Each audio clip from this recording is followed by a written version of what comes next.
So let's talk about Uncharted Lost Legacy. So the story in this game features Chloe, who was always a side character. She was introduced in Uncharted 2, and then she was in Uncharted 3. We didn't see her in Uncharted 4. And she's teamed up with Nadine, who was a bad guy in Uncharted 4. So what I like about this story, and I didn't see it coming from some of the, I tried to stay away from most of the stuff because I like to be surprised when I go into the game, but what I like is this is a really personal story for Chloe. Like, it really delves deep into her past and kind of who she is as a person. We knew some stuff about her, but not anything to this level. So this is a very personal story for Chloe, and a very emotional one at that. We get to see her in a different setting, and she's much more vulnerable in this game. Now, that doesn't mean that she isn't still the badass that she was before, because she will still kick your ass.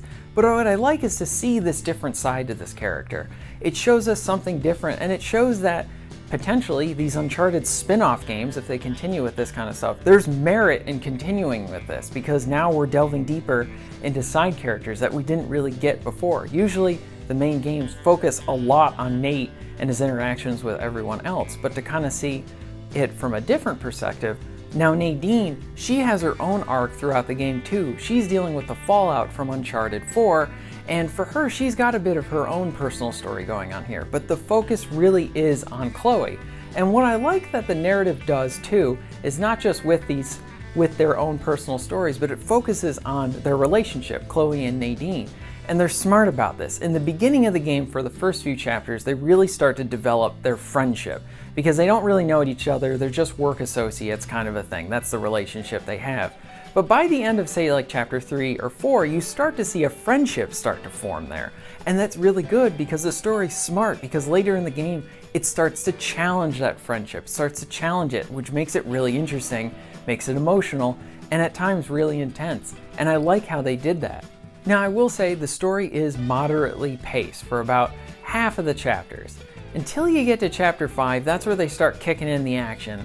We've had some development on our characters, so now we can start exploring that stuff more. And man, this finale, the finale, this is probably the best set piece that we've seen out of the Uncharted franchise. And there's been a lot of them. And you know, I won't spoil it for you, but I'll just say that it calls back to Uncharted 2, and oh my God, it's fantastic. There's just so much going on, and by the time it ends, you do one of those like Luke Skywalker if he blows up the Death Star. It's one of those, and it's great. Definitely, if you're a fan of the franchise, check it out. So the Tarzan swinging rope returns in this game. I really like that. I mean, I don't have a modern day Spider-Man game right now, so this is the closest thing to it, and nothing's better than swinging and taking out an enemy and giving the old punch from the sky. Love that stuff. And what also is returned in here that you saw a lot of in Uncharted 4 is a lot of enemy encounters where you're able to use stealth or go guns a-blazing, or a bit of both. What I liked is there's a lot of situations in like kind of the open-ish hub part of the game.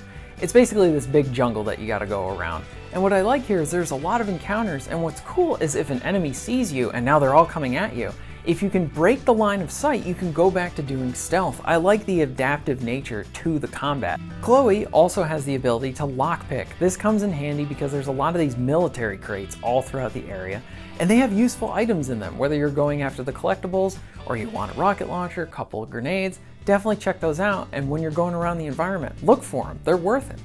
And you can just see with the gameplay behind me, it's a gorgeous looking game. The soundtrack is also amazing.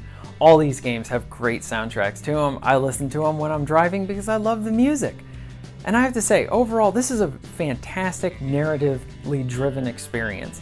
It's about as long, I'd say, as Uncharted 1, a little bit shorter, but it's not like it's just a 2-hour experience. It's not like one of those things. No, this is like a full story with multiple arcs for the characters, really interesting. There's some surprises there, not gonna ruin them here for you, especially with who shows up in the game. You'll just have to play it to find out. And if you enjoy Uncharted, you owe it to yourself to play this. And you've probably already played it. Why am I making a review on it? No one's gonna watch this.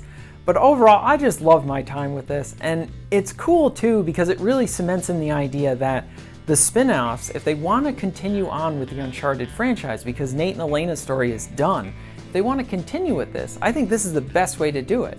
Do spin-off games with the side characters. They are as interesting, if not more interesting, than our main cast. So overall, it's a great game. Also, you get Uncharted 4's multiplayer with it if you don't own Uncharted 4.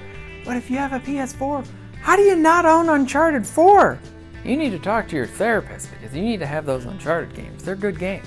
So I want to say thank you very much for watching. If you enjoyed this video, please hit that like button. And if you want to see more content like this, please subscribe. And hit the jingle bell, because why not?